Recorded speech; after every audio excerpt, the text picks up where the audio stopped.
Big breaking news చూస్తున్నాం. Secunderabad parade ground వేదికగా దేశ ప్రధాని మోదీ ఇక ఏడాది పాటు బంగారం కొనొద్దంటూ దేశ ప్రజలకు ఇచ్చినటువంటి సూచన మేరకు చాలా చర్చ జరుగుతుంది.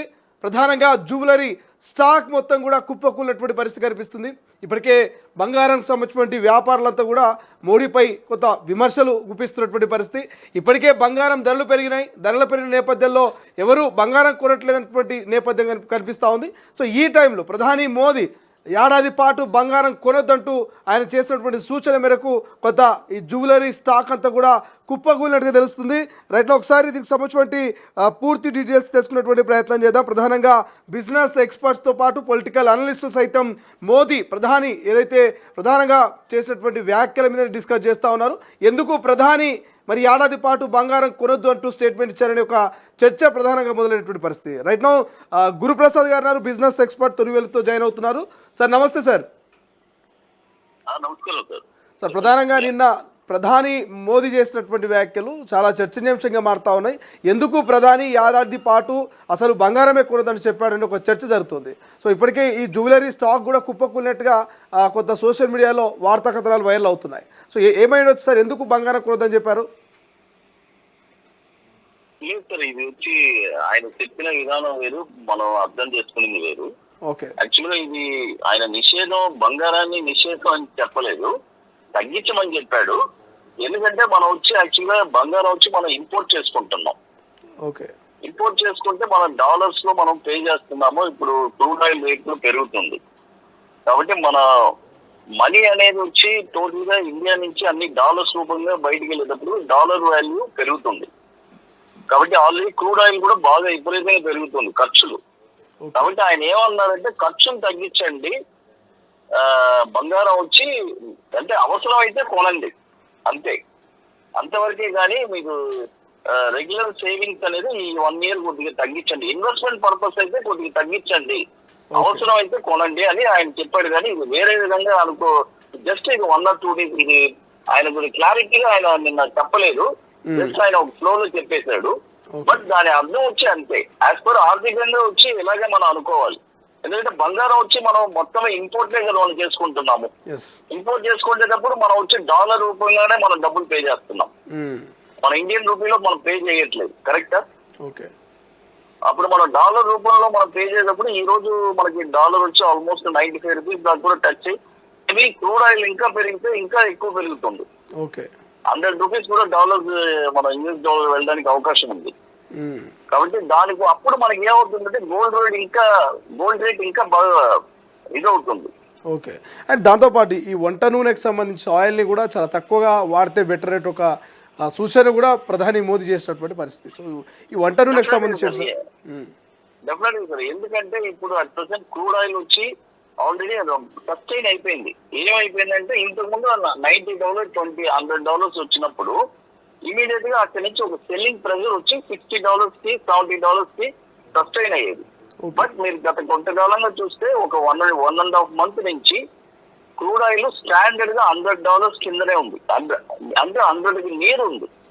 కాబట్టి ఇది వచ్చి చాలా ప్రమాదకరం. నెక్స్ట్ క్రూడ్ ఆయిల్ వచ్చి $170 నుంచి $200 కూడా వెళ్ళడానికి అవకాశం ఉంది.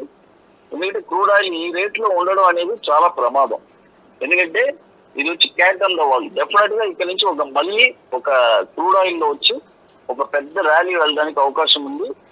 ఇన్ఫ్లేషన్ పెరుగుతుంది, కొద్దిగా చాలా ఇబ్బందులు ఉన్నాయి ఫ్యూచర్ లో. సార్ ఫైనల్గా ఈ బంగారం వ్యాపారస్తులంతా కూడా కొంత ఇప్పటికే రేట్లు పెరుగుతూ ఉన్నాయి, పెరిగిన టైంలో చాలా తక్కువ మంది కొంటా ఉన్నారు. ఈ టైంలో ప్రధాని చేసిన వ్యాఖ్యలు మా బిజినెస్కి నష్టాన్ని కలిగిస్తాయేమో అనే ఒక అనుమానం కూడా కనిపిస్తూ ఉంది. వాళ్ళకి ఏం చెప్తారు సార్? డెఫినెట్గా ఈ రోజు మన దానికి సంబంధించిన ఆల్ ఇండియా అంటే ఆయన ప్రెసిడెంట్ గారు కూడా చెప్పారు, ఇలా 1 crore పీపుల్ బంగారం వర్కర్స్ అంటే దీన్ని బేస్ చేసి షోరూమ్స్ లో కానీ ఎక్కడైనా దీన్ని బేస్ చేసుకుని పనిచేసే వాళ్ళు ఉన్నారు. వీళ్ళందరికీ అంటే ఇలాంటి వ్యాఖ్యలు వచ్చి కొద్దిగా ఎఫెక్ట్ కొడుతుంది డెఫినెట్ గా. ఆయన చెప్పిన విధానం నిన్న వేరేలాగా చెప్పుండొచ్చు, బట్ అక్కడ టైం అంత లేదు డెఫినెట్ గా. కాబట్టి ఎటువంటి అంటే అవసరానికి కంపల్సరీ బంగారం కొనాల్సిందే, తప్పదు. ఇక అనవసరంగా ఇప్పుడు ఎలా చెప్పాలంటే ఇన్వెస్ట్మెంట్ పర్పస్ గా చేస్తూ నా దగ్గర ఒక 10 crores ఉంది, నేను ఏదో ఒకటి గోల్డ్ కొంటాను అనేది కొనొద్దు అని అంటున్నాడు ఆయన. ఓకే అది అంటున్నాడు, వెయిట్ చేయమంటున్నారు. ఓకే. సో జనరల్ గా పెళ్లిళ్లకు లేకపోతే పేరెంట్లకు కొనేవాళ్ళు కొనొచ్చు, ఫార్మాలిటీ. వాటికి కొనుక్కోండి, వాటికి కొద్దిగా తగ్గించుకొని ఎంతో కొంత కొనుక్కోండి అని అంటున్నారు. సరే, ఆయన వచ్చి ఎకనామిక్ గా ఆయన చెప్పాడు, కానీ ఇది వచ్చి మనోళ్ళు వచ్చి దాన్ని వేరే విధంగా అర్థం చేసుకున్నారు. అందుకనే ఈ రోజు స్టాక్స్ కూడా 5 చూడండి, తంగమైల్ స్టాక్ 5% పడింది, టైటన్స్ 7% పడింది. మళ్ళీ ఆటోమేటిక్ గా మళ్ళీ పుంజుగా ఉంటుంది అది. Right, thank you sir, thanks for joining. ఇది మొత్తం మీద బంగారం కొనొద్దంటూ మోడీ చెప్పిన ఉద్దేశం అది కాదు.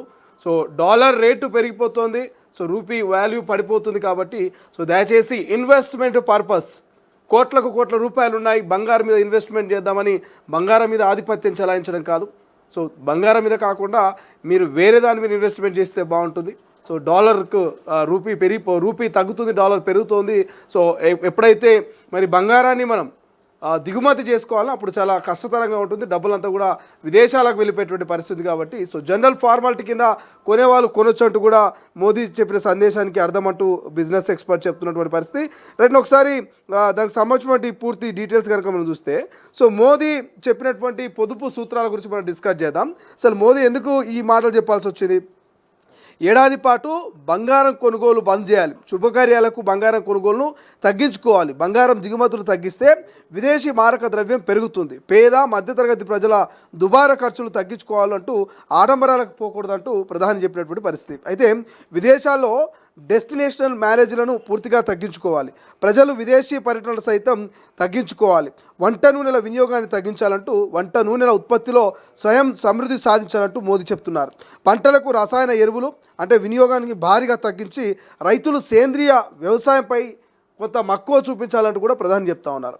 ఇక మరోవైపు ఇంట్లో ఉపయోగించే సరుకుల లిస్టును పరిశీలించుకొని నిత్యావసర వస్తువులో విదేశాల నుంచి దిగుమతి చేసుకునే వస్తువుల్ని లిస్టు నుంచి తీసివేయాలి, వాటి వినియోగం తగ్గించాలి, విదేశీ వస్తువులను వినియోగించబోమని ప్రతి పౌరుడు ఇక ప్రతిజ్ఞ చేయాల్సిన అవసరం ఉందంటూ దేశ ప్రధాని మోదీ చెప్తున్నటువంటి పరిస్థితి. మరోవైపు పెట్రోల్ డీజిల్ వినియోగాన్ని తగ్గించుకోవాలి, ప్రజలు ఎలక్ట్రికల్ వాహనాల్ని ఎక్కువగా కొనుగోలు చేసి వినియోగించుకోవాలి, పెట్రోల్ డీజిల్ వాడకం తగ్గించడం వల్ల దిగుమతులు తగ్గి భారీగా విదేశీ మార్గద్రవ్యం మెరుగుతుంది. ఇక ప్రజల ప్రయాణం కోసం సొంత వాహనాలని బదులుగా ప్రజా రవాణా వ్యవస్థలపై మెట్రో బస్ సేవల్ని ఉపయోగించుకోవాలి. And work from home, online మీటింగ్లకు ప్రాధాన్యత ఇవ్వాలంటూ 9 అంశాలని నిన్న ప్రధాని మోదీ సికింద్రాబాద్ పరేడ్ గ్రౌండ్ వేదికగా ఆయన హైలైట్ చేస్తూ చెప్పారు. సో ఒక రకంగా అసలు ఈ ప్రధానమంత్రి మోదీ గారు చెప్పినటువంటి 9 పాయింట్లు కనుక మనం అబ్జర్వ్ చేస్తే పెద్దగా చదువుకోకుండా అందరికీ అర్థమైపోతుంది, చదువుకోవాల్సిన అవసరం కూడా లేదు. ప్రధాని గారు చెప్పిన ఈ 9 పాయింట్స్ చూస్తే ఓకే, పెద్దగా చదువుకోవాలి, మోదీ గారు చెప్పినటువంటి వ్యాఖ్యల అంతరార్థం తెలవాలి అని అనుకోవాల్సిన పని లేదు. ఏం చెప్తున్నారు ప్రధాని గారు?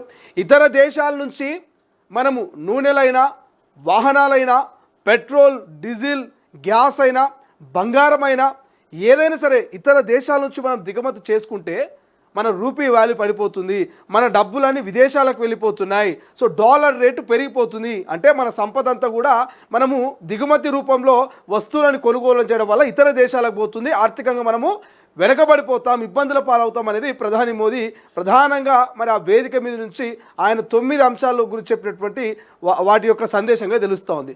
ఎప్పుడైతే మనం పెట్రోల్ డీజిల్ని తగ్గించి ఎలక్ట్రికల్ వాహనాన్ని నడుపుతామో అప్పుడు మనకు కొంత ఆర్థికంగా బలపడే అవకాశం ఉంటుంది, మన దగ్గర విదేశీ మార్గద్రవ్యం ఉండిపోతుంది, సో రూపాయి రేటు పెరుగుతుంది. అండ్ దాంతోపాటు వంట నూనెను తగ్గించినప్పుడు కానీ లేకపోతే విదేశీ వస్తువులు కొనేటప్పుడు కానీ 1-2 సార్లు ఆలోచిస్తే ఈ 9 పొదుపు సూత్రాలని కనుక పాటిస్తే భారతీయ ప్రజలంతా మనము ఖచ్చితంగా ఆర్థికంగా ఎదిగేటటువంటి అవకాశం ఉంటుంది అనేది ప్రధాని మోదీ యొక్క ముఖ్య ఉద్దేశంగా తెలుస్తుంది. రైట్ నా ఒకసారి సికింద్రాబాద్ పరేడ్ గ్రౌండ్ వేదికగా ప్రధాని మోదీ ముఖ్యమైనటువంటి గోల్డ్కి సంబంధించి ఏం మాట్లాడారో ఆ వీడియో పై చూద్దాం. गोल्ड यानी सोने की खरीद एक और पहलू है जिसमें विदेशी मुद्रा बहुत अधिक खर्च होती है। एक जमाना था जब संकट आता था, कोई युद्ध होता था तो लोग देश हित में सोना दान दे देते थे।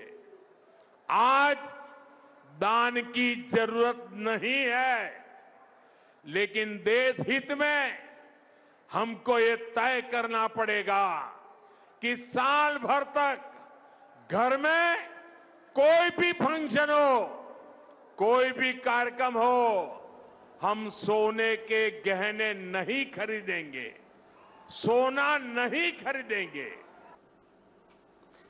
రైట్ నౌ ప్రధాని మోదీ సికింద్రాబాద్ పరేడ్ గ్రౌండ్ వేదికగా దేశ ప్రజలకు ఇచ్చిన సందేశాన్ని మనం తొలి వెలుగు స్క్రీన్ మీద చూసాం. ఏడాది పాటు బంగారాన్ని కొరొద్దని చెప్తా ఉన్నారు.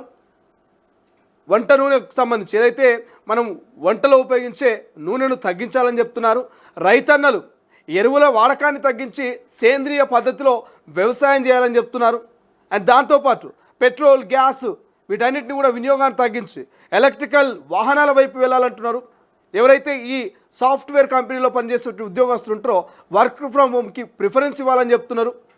అదేవిధంగా రవాణా, ప్రజా రవాణాని ఎక్కువగా ఉపయోగించాలి. సొంత వాహనాలని, కార్లని తగ్గించి బస్సులోనో, మెట్రోలోనో, రైల్లోనో మీరు వాహనాల విషయంలో కొంత ఖచ్చితంగా కేరింగ్ తీసుకోవాలని చెప్తున్నారు. ఇట్లా 9 పొదుపు సూత్రాలు చెప్తున్నారు. ప్రధాని మోదీ చెప్పిన ఈ 9 పొదుపు సూత్రాల్ని ప్రతి సామాన్యుడు కనుక పాటిస్తే ఇటు దేశ ఆర్థిక అభివృద్ధి చెందుతుంది, దేశం కూడా ఆర్థికంగా అభివృద్ధి చెందుతుంది. దాంతోపాటు ప్రతి ఒక్కరి ఫ్యామిలీ ఇండివిజువల్గా మరి ఆర్థికంగా అభివృద్ధి చెందేటువంటి అవకాశం ఉంది. ఢిల్లీ నుంచి గల్లీ దాకా ప్రతి సామాన్యుడికి ఈ 9 పొదుపు సూత్రాలు పనిచేస్తాయి. దేశ అభివృద్ధి కోసం చెప్పిన ఈ 9 పొదుపు సూత్రాలు ప్రతి కుటుంబ అభివృద్ధికి, ప్రతి కుటుంబం ఆర్థికంగా ఎదగడానికి ఇండైరెక్ట్గా ఉపయోగపడ్డట్టుగా మనకు తెలుస్తోంది. ప్రధాని మోదీ కూడా ఆ సందేశాలు ఇచ్చినట్టు తెలుస్తుంది. దేశ ప్రజలు ఏడాది పాటు గోల్డ్ కొనొద్దని మోదీ చెప్పడం తీవ్ర చర్చకు దారితీస్తున్న వేళ దీనికి global energy crisis major reason అని నిపుణులు చెబుతున్నారు. గోల్డ్, క్రూడ్ ఆయిల్ కోసం భారత్ దిగుమతులపైనే ఆధారపడుతుంది. ఇందుకు చెల్లింపులు డాలర్స్లోనే జరుగుతాయి. కొనుగోలు పెరిగితే దేశంలో డాలర్ రిజర్వ్ తగ్గి రూపాయి వాల్యూ మరింత పడిపోతుందంటూ విశ్లేషకులు చెబుతున్నారు. దీన్ని బట్టి ప్రధాని మోడీ చేసినటువంటి వ్యాఖ్యలు ఏవైతున్నాయో వీటిని పాటించక తప్పదు అంటూ కూడా కొంతమంది విశ్లేషకులు చెప్తున్నారు. సో ఎప్పుడైతే ఈ దిగుమతులు ఎక్కువైతే అప్పుడు మరి రూపాయి వాల్యూ పడిపోతుంది అనేది ప్రధానంగా బిజినెస్ ఎక్స్పర్ట్ చెప్తున్నారు. ప్రధాని మోడీ భారతీయుల్ని బంగారం ఏడాది పాటు కొనదంటూ ఇచ్చిన పిలుపు మేరకు ప్రకంపనాలకు దారితీస్తున్న వేళ ఉన్నటువంటి గోల్డ్ అసలు కొనొద్దడం ప్రజలకు అసలు మింగుడ పడడం లేదట. ఎందుకంటే గోల్డ్ కొనడం సాంప్రదాయంగా తరతరాలుగా భారతీయ సంస్కృతి సాంప్రదాయాల్లో కీలకంగా ఉంది. అయితే మోడీ చేసిన కామెంట్స్ జ్యువెలరీ వ్యాపారం నుంచి వ్యతిరేకత వస్తుంది. ఇప్పటికే రేట్లు పెరిగి బిజినెస్ తగ్గిందని బాధపడుతున్న వ్యాపారులు ప్రధాని పిలుపు పుండు మీద కారం చల్లినట్టుగా ఉందంటూ కామెంట్స్ చేస్తున్నారు. దీంతో దేశీయ స్టాక్ మార్కెట్లలో లీస్ట్ అయినటువంటి జ్యువెలరీ కంపెనీల షేర్లు ఒక్కసారిగా కుప్పకూలిపోతున్నాయంట. పుట్టినరోజు నుంచి పెళ్లి వరకు గోల్డ్ లేనిదే ఏ శుభకార్యం జరగదు. కానీ ఇప్పుడు ఆ సెంటిమెంట్పై ప్రధాని చేసిన ఒక ప్రకటన స్టాక్ మార్కెట్లో భారీ సునామీని సృష్టిస్తుంది. దేశ విదేశీ మారక నిల్వలని కాపాడుకునేందుకు కనీసం ఏడాది పాటు బంగారం కొనుగోలుకు దూరంగా ఉండాలంటూ పిలుపునివ్వడం జ్యువెలరీ రంగాన్ని ఒక్కసారిగా షాక్కు గురి చేస్తుందట. ప్రధానంగా ప్రకటన వచ్చినటువంటి మరుసటి రోజే మార్కెట్ అల్లకొల్లమైంది. పసిడిపై భారతీయుల మోజు తగ్గుతుందనే భయంతో ఇన్వెస్టర్లు తమ షేర్లని విక్రయించడానికి పోటీ పడుతున్నారు. దీని ప్రభావంతో దేశంలోని అతిపెద్ద జ్యువెలరీ సంస్థ అయినటువంటి టైటాన్ షేర్లు సుమారు 6.6% పడిపోయింది. ఇక సెన్కో గోల్డ్ 10.8%, కళ్యాణ్ జ్యువెలర్స్ 9.5% మేర కుప్పకూలి ఇన్వెస్టర్ల సంపదను ఆవిరి చేశాయి. ఇదే క్రమంలో PC jewellers, Muthoot finance, Goldiam international, Rajesh exports, KDDL, DP Abhushan, Thangamayil jewellery, Tribhovandas, Bhimji jewellery, Radhika jewellery tech కంపెనీలు షేర్లు కూడా 6% వరకు పతనమైనటువంటి ఈ ఏవైతే ఇప్పుడు మనకు మాట్లాడుకున్నటువంటి జ్యువెలరీ అంతా కూడా దేశవ్యాప్తంగా ప్రముఖమైనటువంటి జ్యువెలరీస్. మనం రెగ్యులర్గా చూస్తుంటాం. ముత్తూట్ ఫైనాన్స్ కానీ, గోల్డ్ ఇంటర్నేషనల్ కానీ, రాజేష్ ఎక్స్పర్ట్స్ కానీ, కళ్యాణ్ జ్యువెలర్స్ కానీ ఇవన్నీ షేర్లు 6% తగ్గిపోయినాయట. అసలు కారణం ఏంటి దీనికి సంబంధించి అంటే గల్ఫ్ ప్రాంతంలో నెలకొన్న యుద్ధ మేఘాల ఇంధన కొరత కారణంగా భారత వాణిజ్య లోటు పెరుగుతోంది. క్రూడ్ ఆయిల్ తర్వాత భారత్ అత్యధికంగా ఖర్చు చేసేది బంగారం దిగుమతుల కోసమే. ఈ వ్యయాన్ని తగ్గించి రూపాయి విలువను నిలబెట్టాలనేదే ప్రభుత్వ వ్యూహమట. ఇక బ్యాంకుల ద్వారా దిగుమతుల్లో ఎదురవుతున్న అడ్డంకులు, ఇటు ప్రభుత్వ నియంత్రణ భయం వెరసి జ్యువెలరీ స్టాక్స్ని పాతాళానికి నెట్టాయంటూ సోమవారం అర్థమవుతుంది. శుభకార్యాలకు బంగారం కొనవద్దని ప్రధాని కోరడం అసాధారణమైన విషయమే అంటున్నారు నిపుణులు. అయితే వ్యాపారులు, సాంప్రదాయాలకు ప్రాణమిచ్చే భారతీయులు ఈ పిలుపును ఎంతవరకు పాటిస్తారో చూడాలి. అయితే దలాల్ స్ట్రీట్ మాత్రం ఈ దెబ్బకు విలవిలాడిపోతుంది. అయితే ఈ రంగంపై ప్రభావం తాత్కాలికమేనట్టు లేక సుదీర్ఘకాలం పాటు కొనసాగుతుందా అనేది వేచి చూడాల్సిన అవసరం అయితే మనకు కనిపిస్తుంది. రైట్ నౌ ఏదేమైనప్పటికీ మాత్రం ఇది 9 సూత్రాలు, పొదుపు సూత్రాలు, మోదీ చెప్పినటువంటి సూత్రాలను పాటిస్తే మాత్రం ఖచ్చితంగా అభివృద్ధి దిశగా భారత్ వెళ్ళే అవకాశం ఉంటుంది, అభివృద్ధి దిశగా కుటుంబం వెళ్ళే అవకాశం ఉంటుంది. డాలర్ సంబంధించి మన దగ్గర నిల్వలు పెరుగుతాయి అండ్ రూపాయి వాల్యూ పెరుగుతుంది అనేది ప్రధాని మోదీ ఉద్దేశంగా తెలుస్తోంది. చూద్దాం ఎంతవరకు మోదీ మాట విని బంగారం కొనకుండా మరి దేశ ప్రజలు ఉంటారనేది.